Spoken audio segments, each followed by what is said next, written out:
Hello, besties. This is the podcast Best for Me, validating narcissist abuse survivors and daughters with narcissist mothers and anyone who has been in a narcissist relationship or has been emotionally abused. I'm Shayla, and the narcissist in my life is my mother. This is a very personal episode, but I wanted to share my experience. In case you didn't know, this month we recognize child abuse prevention. So if you see blue ribbons or blue pinwheels, they are symbols representing the happiness that children are supposed to feel. If you have read my book, you know that I was abused as a child.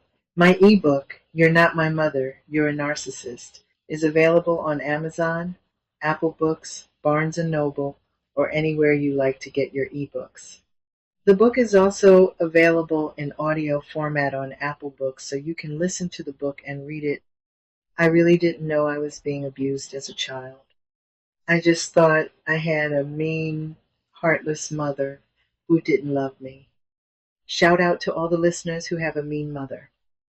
I didn't know what a narcissist was until I was in my 40s. I just thought a narcissist was someone who was vain, someone obsessed with their appearance. I know now it's a whole lot deeper than that. The thing about narcissist abuse by a parent is the abuse continues even after the child has left home and has become an adult. In one of my previous episodes, I read a chapter from the book.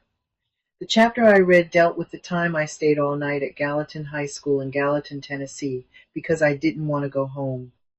During my childhood, my mother was physically abusive and would sometimes send me to school with red marks on my face. My mother's verbal abuse hit a lot harder, and the effects are long-lasting. I remember when I was in the first grade, she sent me to school hungry, and I remember crying uncontrollably. My classmates felt so sorry for me, they began going into their lunch boxes to give me something from their lunch for me to eat. I'll never forget the care and concern shown by my first grade classmates. Children hate to see another child cry. Children caring for another child is a beautiful thing. My teacher sent me to the school cafeteria with money to get crackers and milk, and I sat there alone eating in the cafeteria because it was not lunchtime. It was the beginning of the school day. I was neglected in every way, not having my needs met as a child, and it got worse when I became a teen. My mother resented any independence. She would say, "You think you are so independent. I will take the soap and the deodorant away from you." There was an incident when I was 13 and on my menstruation cycle. My mother made me pull down my pants so she could see if I was wearing one of her sanitary pads. I actually was wearing one of her pads and was so afraid she was going to let me bleed on myself and through my clothes when she saw that I was wearing one of her pads. When I let her see the partially bloody pad, she let me off the hook. I had just put the pad on, so it had not filled up. My mother also kept me and my brother isolated. When people would come by to visit, my mother wouldn't answer the door, and my brother and I were not allowed to answer the door. When people would call, we were told not to answer the phone.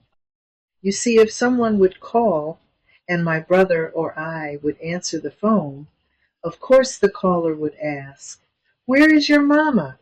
So when they asked, we would tell whoever was calling that our mother was asleep. My mother did not like us telling people that she was asleep in the middle of the day. Sleeping in the middle of the day made her look like a bad mother, and the narcissist will fight to maintain their false image by any means necessary. Remember how I said the narcissist needs to control the narrative and protect their image?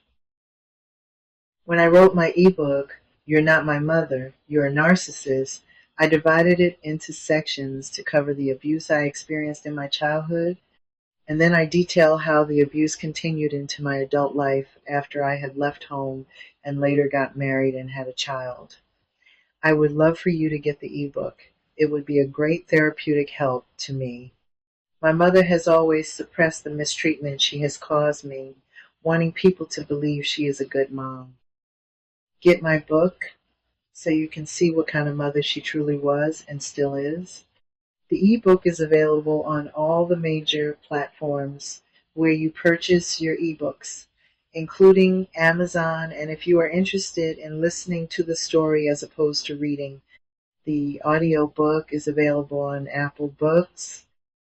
For Child Abuse Prevention Month, it is available for $5.99, and the audiobook is $9.99.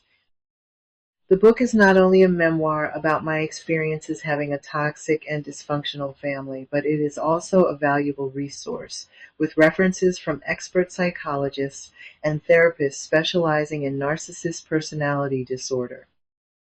I would also say, if you are a true crime fan, you will likely have interest in my book. I love true crime, and I've followed a lot of cases involving children who have been abused, abducted, or even killed. So if that interests you, you'll want to read this book. Anyone with a narcissist parent, a toxic and dysfunctional family, or any abusive narcissist relationship will find You're Not My Mother, You're a Narcissist an interesting read. I put the link into the episode description, and your purchase would be a big help to me and support the show. Both the audio and ebook can be purchased together for $15.98. But remember, the audio is only available on Apple Books. But you can get the ebook anywhere you purchase your ebooks, including Apple Books. Thank you so much for listening to me. It makes me feel validated. I want you to have your best day being you. But I'd also like to add, show love to a child. This is Child Abuse Prevention Month. This is Best for Me, and I'm Shayla.